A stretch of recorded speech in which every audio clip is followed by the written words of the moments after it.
What a great way to start a 7,000-mile round trip and a win. What about you, Todd? My round trip was the couch to the refrigerator and back to the couch. But I got to tell you, an awful lot to like about their opener. I'll spotlight Christian Hackenberg's record-breaking day and tell you why two receivers can be better than one. You walk on the set and you hit all three keys last week. What's that deal? It's called I know Penn State football, and I've seen enough games, and I think I know what I'm talking about.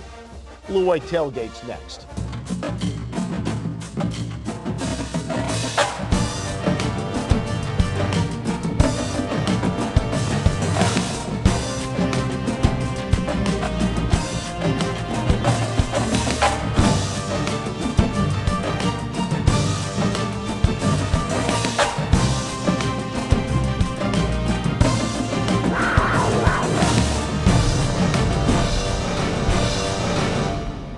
Definitely one of the highs. So, I couldn't be happy for the team, and, it was a great team win. All the way in Ireland, you got the game-winning kick. You're three. It's unbelievable. I couldn't ask for a better start. Ireland's been awesome, been extremely hospitable, and, I'm just happy for the guys. Our Andrew Kalista was the only one to talk to Sam Ficken on the field after the game. What a great moment. What a great start. Certainly worth the trip, wasn't it? To go 7,000 miles round trip to get that victory for Penn State. What a way to break in. James Franklin is the head coach. Now, you've had great bowl wins in your lifetime, a national championship walking out the field, but to have that in an opening game, to see that. Well, it was awesome. I mean, I think that the kids played well. I think that there's going to be some work to do for the coaching staff and the players, but it's just a great win. And that's what happens when it's an opening game. Everything we're going to talk about here will be in the context of an opening game. This kind of performance later in the year, you're going to have to be better. That's why it's an opener. Which brings us to Frankly Speaking, brought to you by Blaze Alexander. We didn't play the prettiest game today. We did the things that you typically can't do. We had too many penalties and we had turnovers. But the more important thing is these guys never stopped believing in each other, never stopped believing in the program, and they found a way to win. Trey, when you had those days as a player where there were a couple turnovers, there were penalties, and you still win, what's the feeling like in the locker room after that? Well, it's great. I mean, the fact is that, if you find a way to win, and championship teams always find a way to win, and I think that will bode well for them for the rest of the season. The bonding experience. Coaches talk to them now for months about this is how we're going to do it, and then it happens. How much does that bond a team? I would think an awful lot. Not only that, as you make that trip, you do all those things, and you come out victorious. So you always can go to that experience and say, hey, look, we've done it before. We can do it again. And one thing that struck me, guys, is how fit and how strong the team looked. You can look at all the details, and you can break down the technical stuff, but they came out of summer workouts. They looked really good and really strong, and they were strong up front. Right, no question about that. They were fit, in good shape. Now, being 60, 61 degrees did not hurt either, guys. I mean, there's no question about that. What did you learn out of the game about the team? Because we said it was a mystery going in. I think we learned that the offensive line is better than I think we all anticipated. I think that Hackenberg certainly is in a discussion of the top 5 quarterbacks in the country. I think that James Franklin and his staff can flat out coach. No question about that. I thought they handled it exactly. They can flat out coach. Andrew Kalista said that overall, this really capped a great week. Is there any fan base that travels better than Penn State? And no, Notre Dame Subway alumni doesn't count. Over 15,000 at Croke Park for the game from all corners of the globe. I'm Steve from Bangkok, Thailand. I'm Tom from Perth, Western Australia. I'm Dave from Houston, Texas. Well, Penn State victory would definitely be the best part, but really just catching up with old friends and making new friends. That's what it's all about. What a time they had. From Waterford to the Cliffs of Moher, Lion fans were everywhere. Dublin was rocking for the pep rally Friday, and Penn Staters rocked the pubs in the morning. Did you know Dublin has a castle? And for fans, Sam Ficken is king. Aren't you glad he had a business class seat on the flight over? And to cap my week off, I departed from gate 409. That's exactly right, Andrew. And I'll tell you one other thing. If any Big Ten program came to me and said, should we do this? I would tell them absolutely open the season and do this. Now Akron, you have to turn the page. And as you turn the page, Terry Bowden as a football team, he's trying to instill confidence in. This is a big game for them. Last name sounds familiar, doesn't it? Terry Bowden. You seem Yeah. to always run into a Bowden every once in a while, and you see the trend going 1 win to 5 wins. You knew you get a guy like that, you get an experienced staff, they're going to take a team and a program not traditionally strong, and they're going to start to build them up. You get the players, you get the talent. All of a sudden, you're shopping for your groceries, and you're putting it right, and you put the experience out there on the field, and it's starting to show some payback for them. 5 wins now. In the NFL, there are 4 preseason games you get a gauge. In college football, you play the opener. How important is the second game? I think the second game is huge. I mean, that's going to be one of the keys to, well, I'll talk about it later, is the keys is, I'm calling it the Irish hangover game, right? So, I mean, the kids fly, to Europe to play. Most of the team has never even been to a bowl game. Now you had the bowl game first, and you're playing an Akron team who, Akron is Akron. Akron's not UCF. Right, and there's no question about that. But Terry Bowden, rebuilding this program, that's what he's doing. He's rebuilding, as you can see what they've done in recent years here.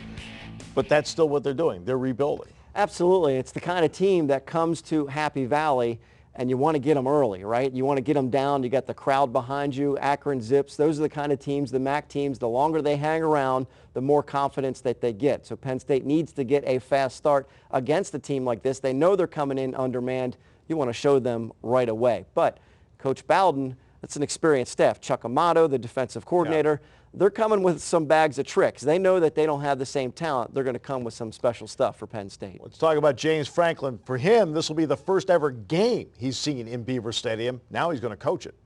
First time you walk through the tunnel and you look out there and you feel the energy, probably arriving at the stadium and walking through the crowd with our new entrants that were coming into the stadium and things like that. I think those things, obviously will have an effect. But after that, you don't really kind of think about it. You move on. So it's probably going to be, a couple minutes walking into the stadium, and it's probably going to be 15 seconds when you first run out. But after that, it's back on to the game. Back onto the game. It's a special weekend in many ways because it's not just the home opener for the 1-0 Nittany Lions in James Franklin's first game as the head coach in Beaver Stadium. It's also the 1994 reunion 20 years later. Later, Andrew Kalista will talk with Ki Jana Carter. We'll come back, talk offense in a moment on Blue White Tailgate presented by Coors Light.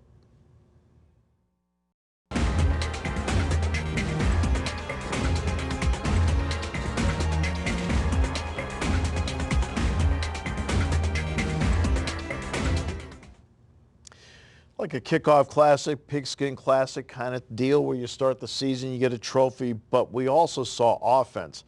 All right, now, you usually face great offense, so. Yeah, well, the kickoff classic 1983, we scored, I think, 6 points. Nebraska scored 42, and Tom Osborne, they could have scored 100. Yeah. Okay, the fact is that we had a much better result this time. Yeah, much better result. What did you think about the offense? I mean, Trey made a great point earlier. They were organized from start to finish on the staff. Well, and I like Coach Franklin's answer about what a balanced offense is. It doesn't mean your stats and your yardage add up to the same amount. It means you can do both. Could they run the ball? No, not really. But it didn't matter because Hackenberg could throw all over that secondary, which was an experienced secondary, 454 yards for Hackenberg, and he just looked so comfortable in the pocket. If he needed to avoid a little bit of rush, he could do that. The offense just looked really solid, and numbers don't lie in this regard. 500 yards of total offense, great third down conversions, 10 of 18, 24 first downs to 11 for UCF. The numbers look good offensively. No question, which brings us to the Stocker drive of the game. Oh, I don't know. Which one might we pick here? I don't know. Let's go to a little bit more than a minute to go in the game. Let's pick up the Stocker drive of the game. 4th down, Christian Hackenberg. He'll throw for it, right? Nope. Good experience, 13th game of his career. I'll find it. That took guts. Saw the opening, got the first down. Off the low snap, Hackenberg now loads it up. This time flips it ahead to Bill Belton. Innovative. Swings it to the edge and gets out of bounds and stops the clock. Hackenberg now, this time, avoids the rushes Todd talked about. Fires a dart. Look at that catch, Geno Lewis. Now Geno's going to do one better coming up here pretty soon as he just takes it inside and just moves it up the field. Lewis was his go-to guy on this drive, and they one big catch after another. Okay, was Lewis out of bounds or not? Well, he didn't really give a definitive signal, and here is the Sam Ficken field goal to close it out from 36 yards out. Penn State wins it. Kyle Carter loves it. And for Sam Ficken, hugs all around. A great moment for him in the clutch. You know, you find out about adversity. They're down one. What did you learn? Well, I mean, I learned that they can come back. You know, they did face some adversity. I think it was going easy for them at first, and then all of a sudden they're like, wow, you know, these guys are pretty good. I mean, 10 returning starters. I mean, that was a very talented UCF team, and I think it was a very impressive win. Our Offensive Player of the Week, sponsored by Family Clothesline, is Christian Hackenberg. 454 yards passing in the game. I mean, Todd, just living one play after another. Look at the plays he makes. What a shocker. This is our choice, right? He was unbelievable, and you would think this was mid-season form. This is your opener. He hits the guys right where they need to be hit, splits two defenders for Deshaun Hamilton, and then, you know, when you have a guy that's wide open, 10 yards clear, and you still hit him in stride, that's when you know you are on point with your passes. And by the way, it is the Penn State passing record. No Nittany Lion quarterback in 128 seasons had ever thrown for more than 400 yards in the game. As you can see, the record is Zach Mills, 399 against Iowa. By the way, that was also an overtime game. This was done in regulation. I'm a big believer. It's great when you have the best player on the field and you know every game that the best player on the field is your guy. Now, you have that, and with all due respect, it was Shane Conlon. Shane Conlon. That's not true. Okay, no, he was not. But that's you know. Yeah. All right, the middle linebacker is the best player on the field. Always is. Yeah, sure. Yeah. But how much does helping the best player on the field is your quarterback all the time? Well, I mean, I think it's unbelievable. I mean, the fact is that he's the guy who touches the ball the most. He's the guy who touches it first. He's the guy who has to lead the team both on and off the field. And you have a guy who, if the best player is the quarterback, you know, you're going to do okay. And in fairness, last year when Penn State played UCF, going into the game and then proven in the game, the best player on the field was Blake Bortles, right? And he ended up being the 3rd overall pick in the NFL draft. Now you feel no matter what game Penn State plays in, they actually going to go into the game with the best player on their side. He has to prove it in the game, but you feel going in, you have him. Absolutely, and it is quite a benefit to have that guy in there. And last year, maybe the best player for Penn State was the guy Hackenberg could throw to. But now we're proving that maybe 2 receivers are better than 1. We all know last year, you know, I think 70% or higher of the offense, especially in the passing game, was Allen Robinson. So having multiple threats with our wide receivers and our tight ends, I think, is critical. Christian Hackenberg showed an immediate connection with Deshaun Hamilton. The freshman hauled in this 44-yard pass to set up the Lions' first score. Over 100 receiving yards in the first half of his first game. That is quite a debut. Impressive looking athlete. He's very, very smart. Learns the offense extremely well. And obviously with going out and playing the way he did on Saturday, I think we got a chance to build on his confidence and his execution. Speaking of execution, the Hackenberg to Geno Lewis touchdown is a thing of beauty. The O-line holds off the defenders long enough for the pump and go to work to perfection. Lewis catches this one in stride 15 yards behind the defense for the easy 79-yard score. How did he get so wide open? We'll take a look at Lewis in isolation. 3 Knights bite on the pump fake, and he swerves past them all. Perhaps even more important is this move from Lewis on the final pitch and catch, already turning to the inside when the ball hits him in the numbers. The one-on-one move frees him up to gain another 12 yards and move Ficken into comfortable range for the game winner. Add the tight ends to the equation, and it certainly looks like Hackenberg has plenty of weapons on offense. And I think it's going to give Hack more options, and it's also going to help in his development. And I love what the coaching staff did. One play after Jacoby Glenn goes down, they call for the pump and go. Geno Lewis is wide open on a 3rd and 17. Everybody working in sync right from day one. Pass protection, how good was it? I thought it was excellent. I mean, Herb Hannon and his staff did a great job. I mean, that was my biggest concern, going into the game, and I thought they did very well. Yeah, they sure did. Now here's the next part. Akron's defense comes in, front 7 pretty good. James Franklin with a lot of respect for them. Chuck Amato is their defensive coordinator. Chuck was the head coach at NC State. I've known him for a long time as well, expecting big things from them. 6 returning starters, which we already talked about. The guy that jumps out to us is their defensive end, number 11. Nordley Cappy is a speed guy off the edge. And they'll be tough in that regard. Now let's talk about the run game part, Trey. What did you see in the run game part? I felt like the offensive line just could not get it going. I mean, I thought they did much better in the passing game. Frankly, I was more concerned about the pass protecting. I mean, when you have your best player and he's taking all the snaps, I mean, you have to protect him, and I think they did a good job. Yeah, and now the next part. The Wildcat was put in. Herb Hand admits, look, they've got to make a couple of adjustments there.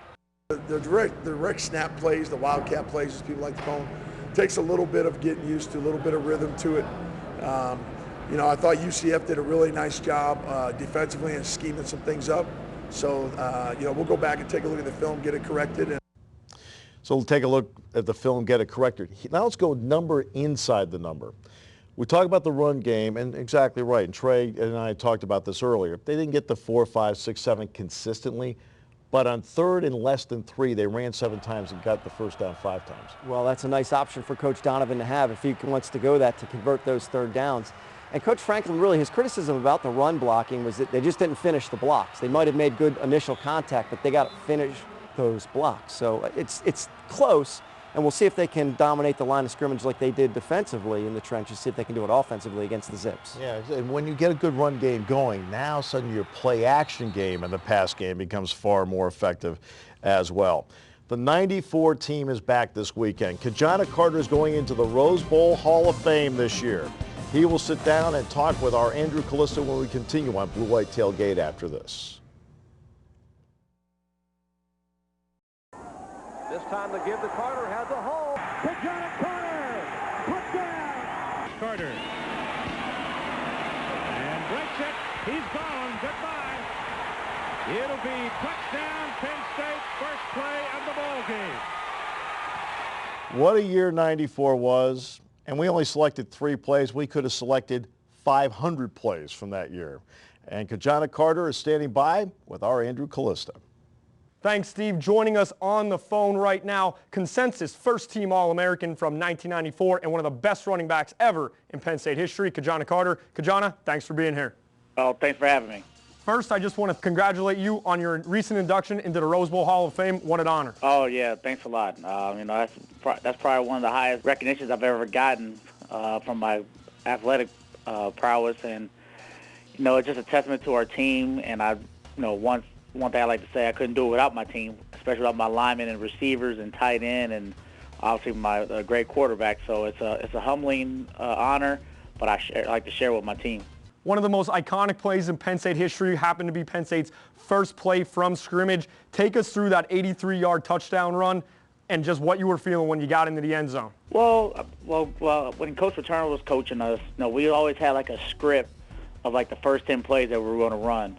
And depending on how good those first couple plays were, really dictates the rest of the play calling. But we knew that our toss play was going to be the first play, and a lot of times I tell them I like to get the ball like on the second carry because it's the first play. I always like to get the butterflies out just to kind of feel the pace of the game. But they called our play, so going into that the beginning of that drive, Bucky Greeley came to me and was like, "Hey, how about we take this to the house?" And I said, "I'll meet you there." And the play went, made my historic long run, and afterwards. Believe it or not, I was more winded than anything. I was a little tired, but that was a great feeling that really kind of helped us gain momentum for that football game. Right off the snap, there was a huge hole right there, but you had to break a tackle in that hole because it closed up pretty quick. Could you believe your eyes when it first opened up? Yeah, it was there. I mean, with them, I think what they were trying to do is, stop the run. They had like 8. If you look, they had like 8 or 9 guys in the box. So they were really trying to, stop our running. And like I said, the hole opened up real quick and then the safety filled. But from there, I just lowered my shoulder and then just tried to make a play and just try to keep my legs driving and was able to break the tackle. And then from there, since everybody was up close to the line of scrimmage, it was just clear sailing from there. Ki Jana, the whole offense that year was pretty much unstoppable between you, Kerry Collins, Kyle Brady, the offensive line, which you already mentioned. You yourself had 1,500 yards, yet you only played in the third quarter most of the games. Have you ever stopped to think about what could have been if Coach Paterno was an aggressive coach and ran the score up on teams? I used to bust Coach chops a couple of years after I got done. Because when you're in the moment, you don't think about it because, once again, it's a team game, and I think how we were beating a lot of these teams so decisively, was able to get some of the younger guys into the games, let them gain experience, because you never know when they're going to have their number called to play during the season. But at the same time, it's always good for breakfast talk or barbershop talk, where I say, you know what, wow, if I've only played through 3 quarters of 3 games of the 12-game season, how many yards could I had if I would have played a lot longer? And I mean, it's a good feeling to have. But I would never pass up or change anything that happened with that season. Now it's the reunion this week for the 1994 team. You're coming up into town. The drive against Illinois. What was going through your mind when you guys came out onto the field for that last drive? Believe it or not, kind of when you're in the game, there's nervousness, obviously, because you got to make plays happen, but you're so focused. I think it's worse for people who are watching on TV or in the stands, because they have no control. So going into that last drive, obviously we knew the time limit and what we had, but there wasn't no sense of urgency like, oh man, we got to go 96 yards in a minute 30 seconds, because at any given time we can score right then and there. So within our huddle, we just said, hey, look, we knew we gave them some 28-point lead, I think, buffer at the beginning of the game, and we had a lot of momentum going in from halftime going into the second half. We're saying, you know what, hey, let's just keep on playing our game. Everybody knows our responsibility. We felt confident, and we went out there and made plays happen throughout that whole drive. It's been 10 years since the last reunion in 2004. What's it going to be like to see your teammates once again? It's going to be funny to see how much weight everybody's gained. That's one. See how much gray hair that everybody has, and then how much hair they lost on top of their head. But at the same time, I guarantee you, as soon as we see each other, it's going to be like we're back together in 1994. Just like we're back in college. We got guys already on Facebook and the social networks already chatting back and forth like we're in the locker room, and that's going to be a great thing to see, because even though we are not around a lot, with social networking now, we're able to keep in touch with a lot of the guys, but it's going to be good to see guys now and meet their families and wives and children and things like that, and for a lot of guys, it's going to be good for their children to see what kind of accomplishments their fathers made. Well, Ki Jana, thank you very much for your time. I really appreciate it, and I'll tell you this. In my opinion, you are the best running back that I've ever seen play at Penn State, and it was an honor to watch you when I was growing up. Oh, I appreciate it. That's a tough one to judge, but I appreciate that. Appreciate you saying that to me. All right, thanks, Ki Jana. Steve, back to you. Andrew, Ki, thanks so much. Appreciate it. That 94 team will be celebrated at halftime of this week's game. And speaking of this week's game, we'll come back and take a look at the Nittany Lion defense as they get ready for Akron as Blue White Tailgate presented by Coors Light continues.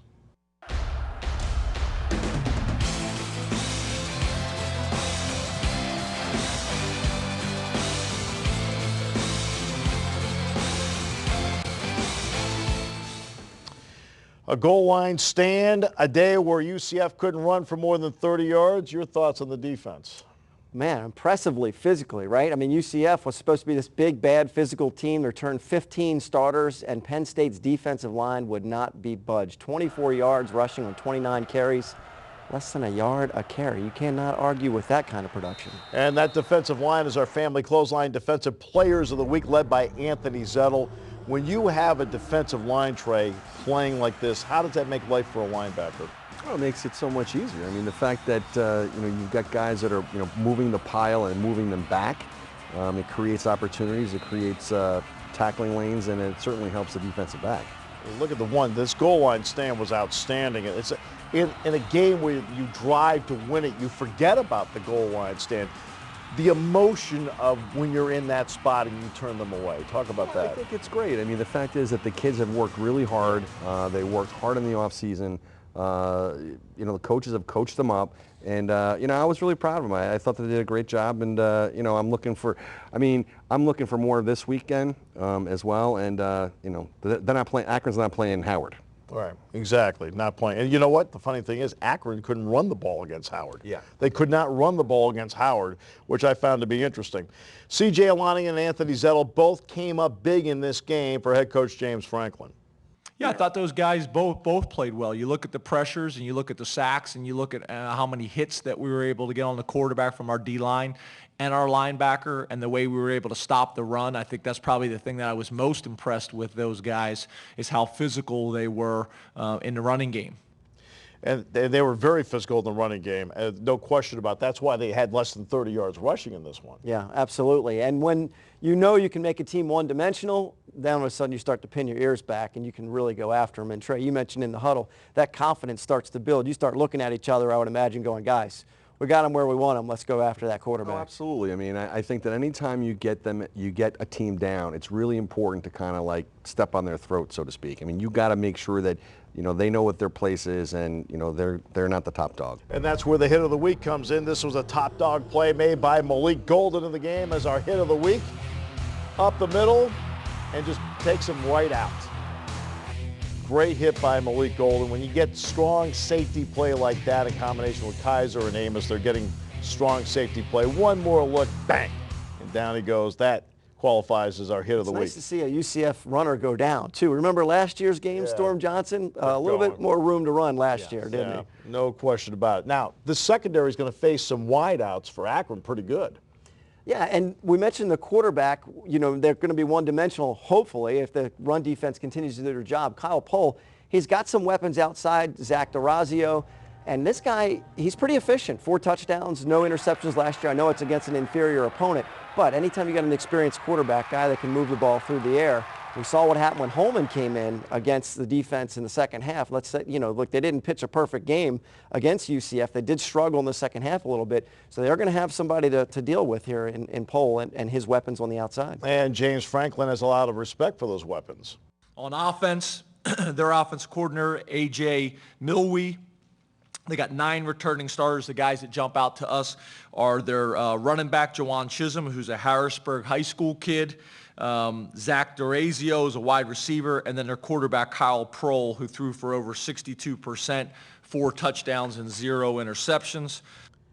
Sam Ficken, by the way, was also named the Big Ten Special Teams Player of the Week. How happy are you for him as to what, you know, we know that what the road has been. Oh, I'm so happy. I mean, the fact is he, you know, when I spoke to Bill O'Brien last year, he said he was the hardest working guy in the team. And no one works harder than Sam Ficken. No one wants it more than Sam Ficken. And when you have a kid who does the right thing in the classroom and works as hard as he does, I think it was great. And then the kickoff return part of it. Penn State had Chaz Powell a couple of years ago who gave them some jump. Derek Williams did that. But since Chaz Powell, they haven't had that. What did you see in Grant Haley? One of the first things Coach Franklin mentioned was special teams when he came on board. We're going to get the special teams up to speed. And I think that's one of the things we mentioned the most last year was the special teams, how that really needed to come around. And Grant Haley, wow, burst of speed. He almost broke a couple. I mean, you know, it's nice to see that. It's nice to see that return game because that plays into the field position.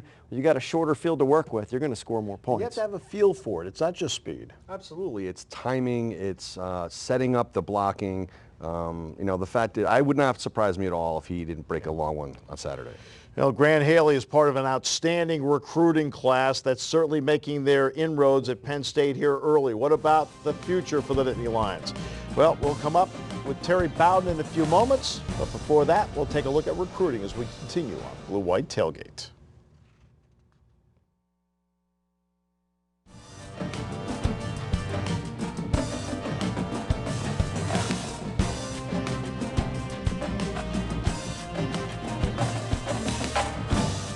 We're back here on the Blue White Tailgate, excited about the present, a winner in the opener, but let's talk about the future now with the Central PA Dock and Door recruiting segment. And joining me now is Andrew Kalista. We're going to talk about the new rules, and Labor Day, Coach Franklin and his staff were laboring. They were working. Why so? That's right. New NCAA rules this year at midnight, the stroke of midnight. Coaches are allowed to reach out on social media, Facebook and Twitter, to current high school juniors to get their interest. Facebook messages, that leads to phone calls. The kids call the coaches. That's how it gets started. That's where the commitments come from. And they're making a lot of contacts out there. And, of course, we're set at the quarterback position right now. Did you see Christian Hackenberg set a record for yardage with 454 yards? That doesn't mean they're not addressing the position for the future. That's right. Well, Coach Franklin, he wants 5 quarterbacks in camp at all time. Obviously, he's going to build for the future. And yesterday, he reached out to one of Pennsylvania's top best.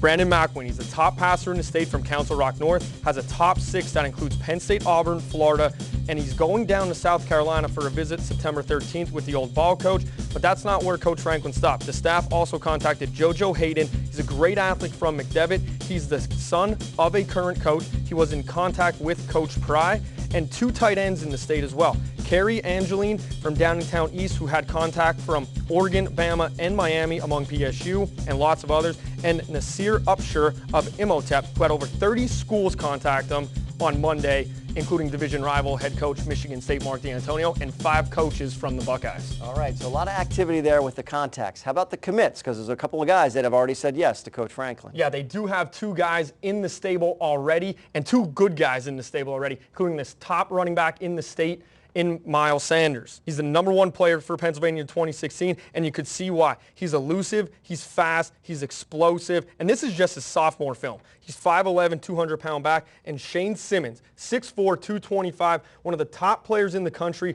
Rivals has him as the number 25 guy so far this season. He just has a motor that doesn't stop. Reminds me a lot of Michael Haynes back on a 2002 Penn State team, and a lot of Penn State fans like that name, 14.5 sacks when he was here with the Lions. Well, it's all about building depth everywhere they go. So we talk about quarterback, they want to be 5 deep. They want to be deep in every position for Coach Franklin and his staff. That's right, and one spot we talked about last week was the offensive line. There was a great matchup for Penn State recruiting buffs to follow this week. It was Archbishop Wood versus DeMatha, and Wood took it to DeMatha on their home field, and that was behind Jay Cooper, who did have a catch for 19 yards, played stellar defense the entire game, and the offensive line for Wood, which included Ryan Bates. Ryan Bates was just a monster, and he was matched up with Shane Simmons at times, and it was just able to work him around. So Bates, he's going to be paid dividends once he gets up to Penn State. So the present looks pretty good. The future looks really, really bright. Now let's go to our Health South injury update.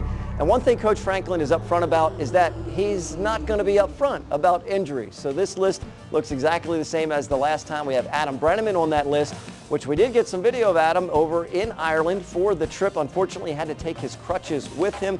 He's on the list. Ben Klein, of course, at linebacker, he is out. And then Miles Diffenbach on the offensive line, he is out as well. So generally healthy. Didn't see a lot of guys leaving the field in the game, so they're generally healthy and ready to go for the next week. That's right. James, he took the big hit in the game. He'll be ready to go. And you know what? But the fans, they're anxious. They need a commitment. It hasn't been since August 8th when John Reed committed. Penn State fans want to see the picture taken with the #1 sign. What's going on? They're slowing down over there. Now, I have a feeling they're on top of it all. Andrew, thanks a lot. Appreciate all the recruiting knowledge. Thanks for watching here on Blue White Tailgate. We're coming back with a lot more as we get things going here as we get ready and set for the Akron Zips over at Beaver Stadium for the home opener.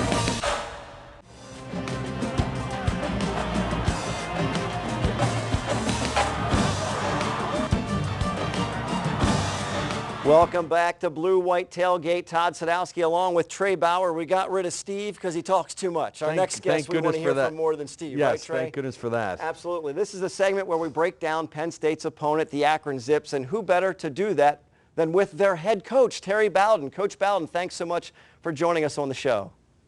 Well, thank you for having me.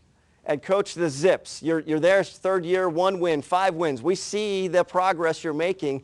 For someone that doesn't know anything about the Akron Zips, tell us about the program, assess where it's at, and it seems like it's going in the right direction for you. Well, I mean, we had a long way to go when I got in here. We were not winning a lot of football games, but the program was really in a position to move forward when I took the job over. We have a brand new stadium, brand new indoor facility. I've coached at a lot of places, and the facilities here are as nice as anyone's. And so the commitment had been made by this university to build their program up to where it needed to be. So, you know, we duplicated the wins the first year. Then we got the most wins since 2008 last year, especially the fact that we won 4 out of our last 5 games. We won our last 3 in a row, beat a bowl team in Toledo. And so we kind of are beginning to make a move. We probably have a program that's probably at the bottom end of NCAA Division I over the last 5 years when it comes to win and losses. But we've made our moves. I really feel good about this program, and I'm excited about the program and the direction that it's going. Don't know what's going to happen this week, but anyway, overall, the program is going very nicely. Hi, Coach. It's Trey Bauer. How are you? Hey, Trey. I was just wondering what your take is on James Franklin being the head coach at Penn State and what your thoughts are coming to Beaver Stadium with your squad. He's just done a great job of taking a program and doing it with what he did. You know, I've gone to 5 different universities, and I've always said, well, can a coach leave a program better than when he got it? Or can he coach there better than anybody has ever coached there before? And he's taken his head job and done it better than anybody's done before. And then in his opening game at Penn State, he did what he had to do. He beat a team that beat Penn State last year.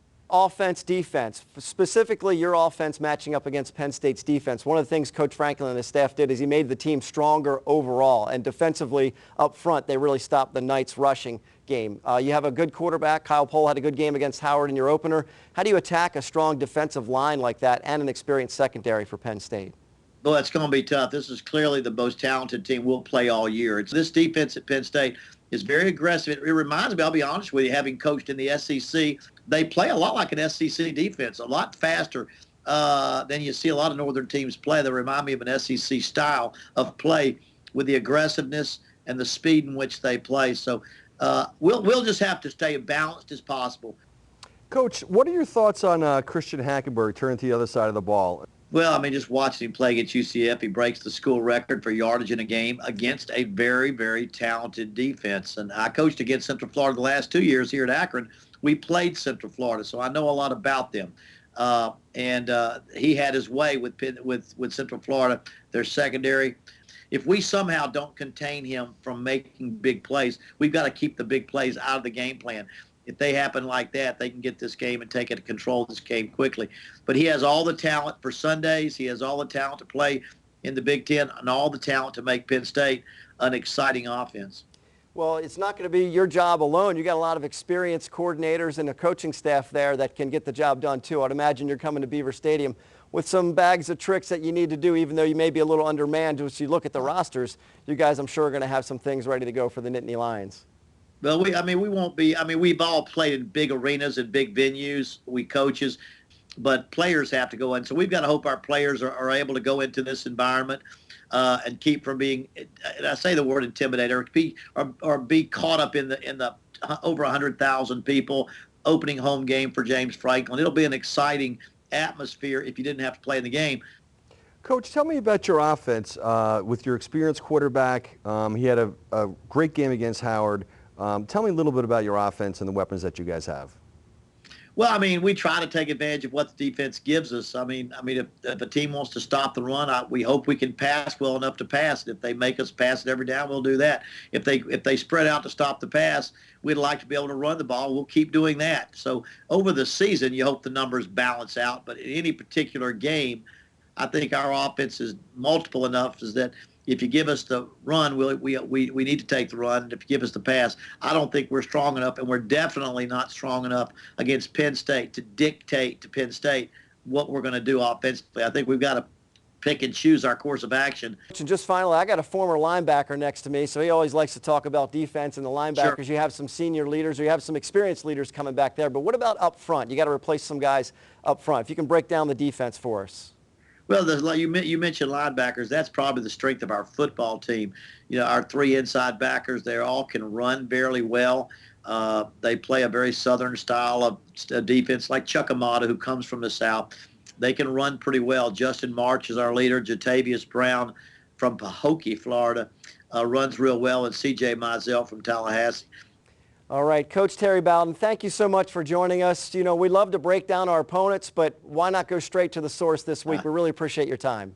Thank you very much. Okay, good luck to the Zips this Saturday in Beaver Stadium against Penn State. It is the home opener, not the season opener. The team already 1-0, but they will be hosting the Akron Zips at Beaver Stadium, and we're coming right back here on the Blue White Tailgate presented by Coors Light.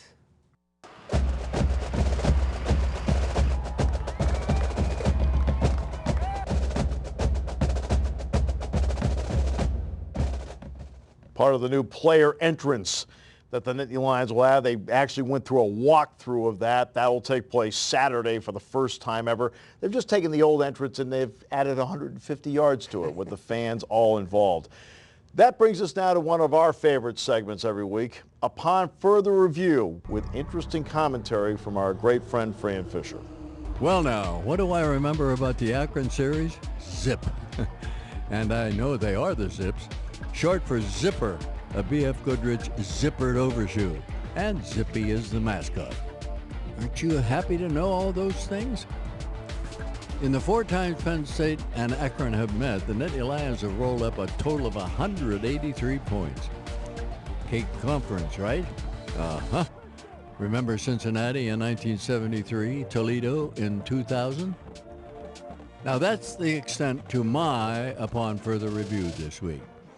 I'm going to suggest instead that Jim Delaney, for 26 years the commissioner of the Big Ten Conference, do his own upon further review and use his considerable influence to urge the NCAA to do the same.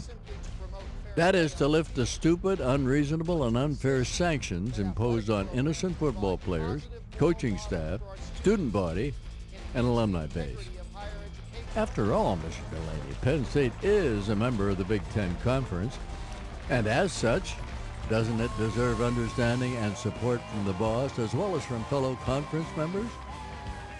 You have suggested on several occasions that Penn State has been a wonderful addition to the conference. Sir, now's the time to walk the walk. Got a little heavy, didn't I? I can do that from time to time. Venting is good for the soul and comes in handy when struggling for TV vignette material. For WHVL's Blue White Tailgate Show, this has been Upon Further Review. I'm Fran Fisher. Spot on. Absolutely. If you're about the student athlete, take action in favor of the student athlete. Yep.